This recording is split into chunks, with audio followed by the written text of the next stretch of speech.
want to start a fish farm without knowing how to start. Many people who are aspiring to be fish farmers are facing the problems of how do you start or how do you plan a fish farm. Well, if you are one of these people, in this video, I'm going to guide you through six vital or six important tips that you need to know and plan before you talk about or before you start your fish farming. Because if you have failed in any of these six, you are likely to fail in your fish farm, especially if you want to take it as a business. So please kindly watch the end and subscribe to the channel. Now, how do you get started? First of all, embarking on a fish farming venture is an exciting and rewarding journey that requires careful planning and consideration. So this video will going to take you through the steps to plan your fish farm. Now, first of all, foremost, you need to have your site selection. And when you are to have your site selections, these are the things that you need to take into considerations. Or these are the factors you consider. That's water quality and availability. Look at the quality of the source of the water. You have to note that not every water or not every water source can be used in fish farming. Some water sources are dangerous. We are going to explain all that. But the most recommended sources you can use is through the natural bodies and underground water sources. We can talk about the rivers, we can talk about the dams, the streams. Underground water, we talk about wells, boreholes. Now, these are the most recommended sources of water for your fish farming. And the source you must always try to avoid is the metropolitan ensemble water, popularly known as type water. And the reason is that this water contains chlorine and other chemicals which are dangerous to your fish. And in situations where you don't have any alternative, and that's the available source, they need to take through treatment before you can install water, before you can stock fish into the water. And if nothing at all, when you put the water into your fish pond, you must expose the water to at least 3 days so that some of the chemicals will get rid of before you stock fish. Now, you can also talk about the quantity of the water. As you all know, water is life when it comes to fish farming. So if you have enough water and you start your fish farm, there are instances you will need to change your water, or you need water for the fish and there will not be water available. And this is why the separated aquatic system is very important here. If you are managing your water and you have the RAS system where your water is being filtered and reused, it means that with that little water that you have, you can run enough fish farm operation. I've had a video on recycled aquatic system. I will leave that in the description where you can read or you can learn more about the RAS system. So these are what you should consider when you are starting your site. Now, under the site selection, let's look at the soil quality, the type of soil that you are going to use, especially if you are going to have the pond system. If you are going to have the earthen pond system, where the ground is going to be dark and store the water for the fish. If you don't have the type of water which has a high water holding capacity, like clay type of soil, then it means that seepage is going to be very high. And when you put water into the pond, everything is going to escape into the ground. Unless you provide lining, and the lining you can use tarpaulin or rubbers to line the fish pond to prevent seepage, which also comes at a cost. So if you want to use the earthen type, then considering clay type of soil is very important or is very recommended. Now, if you are not going to use that, then you also have to have a very good land where the land is flat, where you can construct either your concrete pond, your tarpaulin pond, or other ponds. But whichever method that you are using, either the tarpaulin pond, or the concrete pond, or the earthen pond, make sure that the drainage system is very accurate. If you construct your pond in a flooded environment, when there's a heavy downpour, you will have to experience, or your infrastructure is going to be affected, and including your fish. So make sure that you also have proper drainage system for your fish farm. And avoid waterlogged areas, because when there is this waterlogged area and there is this heavy rain, working around the farm will become very difficult. And if you are not even lucky, it will be slippery. So you have to ensure that. We can also talk about the climate. Consider the climate in the environment, the temperature. When the temperature is very high, it affects most fish farms, most fish species. So you need to note that.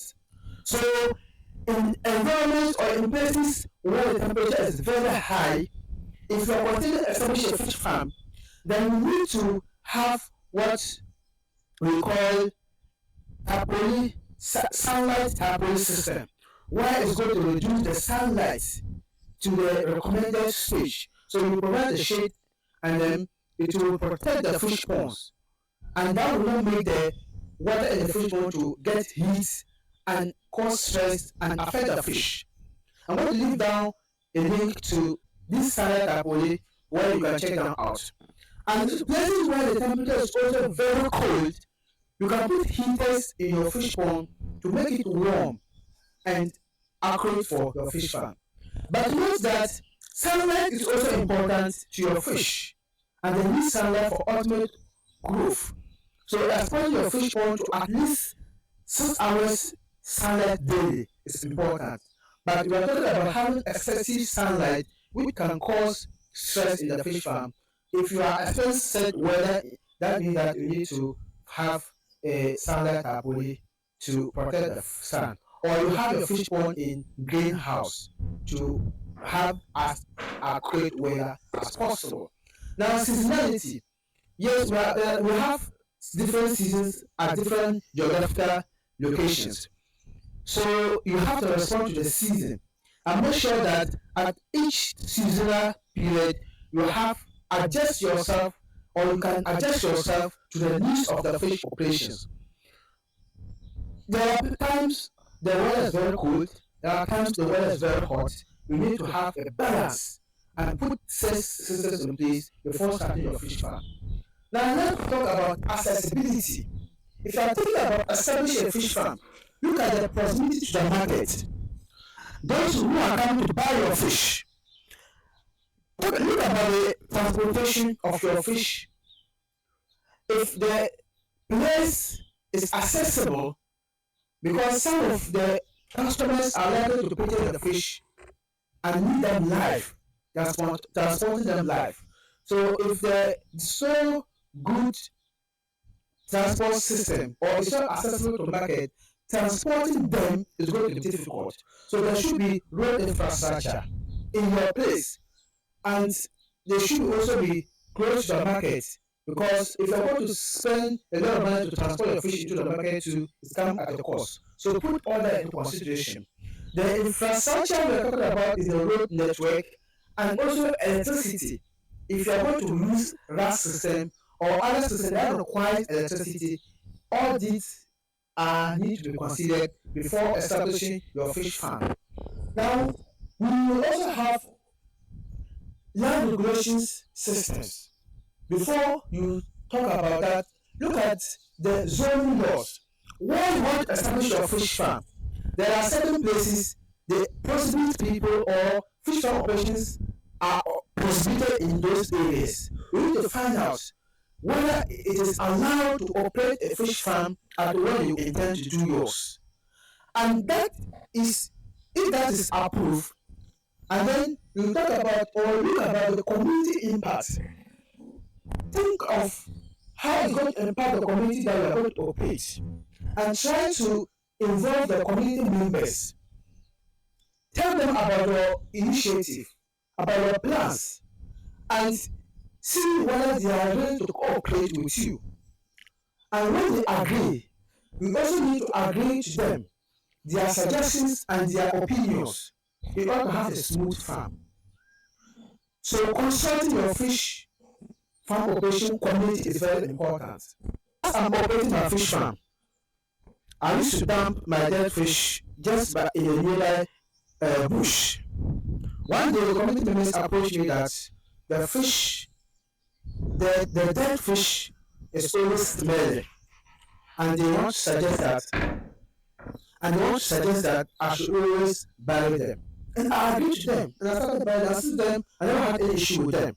So we talk about the impact of the community and how you are going to solve those impacts. So you don't have any issues operating in your fish farm. Now let's talk about the legal considerations and permits. Because navigating the legal landscape is crucial to avoid any compliance issues that could hinder your fish farming operations. Many fish farmers began operation without the necessary permits and were later shut down by law enforcement agencies. So we need to avoid that by following these permits. Now, business registration. Register your business. Is it going to be sole proprietorship, partnership, or cooperation? Register through the registered area department or whichever your country is operating, and you are safe. Register the tax and get the tax identification information, and you are safe. You don't have any issue with the government. Now, look about or acquire environmental regulations. Get the water use permits. The water source that you're going to use, especially if you want to use the natural resources, the natural water bodies, where they are being regulated, you need to get the water use permit and the water discharge permit, so that they will give you the permit and even train you on how to operate, how to use the water, how to discharge off wastewater. All this, when you have the permit, you don't have any issues in the future. Think about the environmental impact assessment. Get the EIA to make sure that they assess your environment and give the right recommendations, and you must abide by that, and then you are good to go.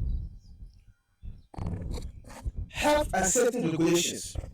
Think about the health of your fish, how to control diseases, how to manage waste, how to get good health for your workers. All this, we need to get the right regulations to ensure that your workers are safe and your health is safe and your fish are safe. Get the necessary licenses. Aquaculture licenses. Many countries give you aquaculture licenses. That is what will give you the go ahead to operate in aquaculture. And have now you also have to get import or export permits. This is if you intend to import or export fish produce or fish products. If that is your intention, get the necessary permits so you don't have any issues with international or national laws or law enforcement bodies. So make sure that you acquire the rights and the necessary permits. Now, local regulations. Think about your building permits. You are going to put infrastructure. So get the right building permits so that you will not stop one day. Also get the noise and pollution control permits so that they will train you on how to control noise and pollution and give you the permit, and you are good to go. Now, the most important aspect of that, and in fact, very important, is budgeting and financial planning. Before you think about business, not only in fish farming, what will come to your mind first is your budget, your capital, your investment. How are you going to get your source of investment? What are you going to use? Now, you need to plan, because the initial investment is the most costly part of fish farming, because the capital cost has to do with acquiring your pond, your fish ponds, your source of water, your land acquisition, and all that, your infrastructure. That's the invest your capital cost. So get that in place. Another is working capital. For especially for the first 6 months, think about what your fish are going to be fed on till that period. Your infrastructure and your utility bills. Plan that for the 6 months, and that's your working capital. Now the operational costs. The first thing is feed and nutrition. Because feed takes most of the cost in fish farming. Because the fish has to be fed every day because of their survival and growth. That means that a lot of money has to be pushed into that area. So make sure that you get enough feed and provide good nutrition, and all that are coming at the cost. So have that in your budget. Now utility bills. If you're going to be paying electricity, because if you're going to use the RAS system or other systems, maybe water pumps and all those stuff, you need electricity. So get a budget. Either you're going to connect to solar or you are going to connect to the national grid. All that, put that in your budget. Also, if you are going to involve labor, you are going to pay people to work for you. You are going to give them allowances, and even if you don't have permanent staff, there are instances you need to involve people to help you. Put that in your budget. Now, maintenance and repairs. As the system is working, you are need to face. You are bound to face breakdowns. Some of your machines are going to fail. The pumps are going to fail. The fish ponds are going to be destroyed. Put maintenance and repairs in place. Have spare parts so that in case there's emergency, you can easily replace and maintain the old one. In that, put that in your budget so that when it happens, you will not find yourself wanting. Now, revenue projections. Yes, in as much as you are investing, we are also looking at how you are going to gain. And so, look about the production volume, the quantity of fish you want to produce.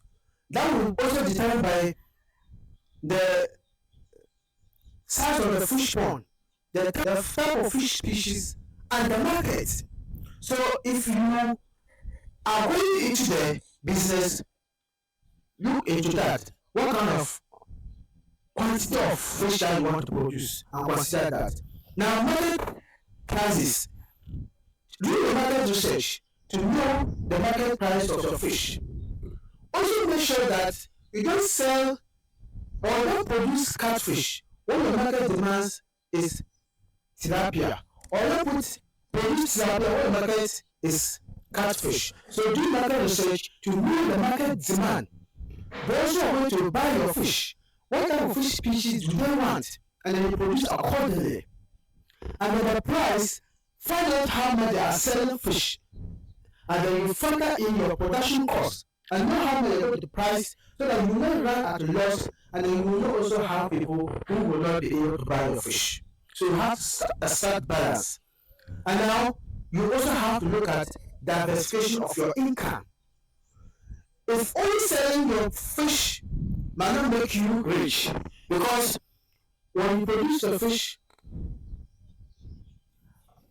maybe it will take you at least 6 months to produce, and during that period, probably not have anything to sell.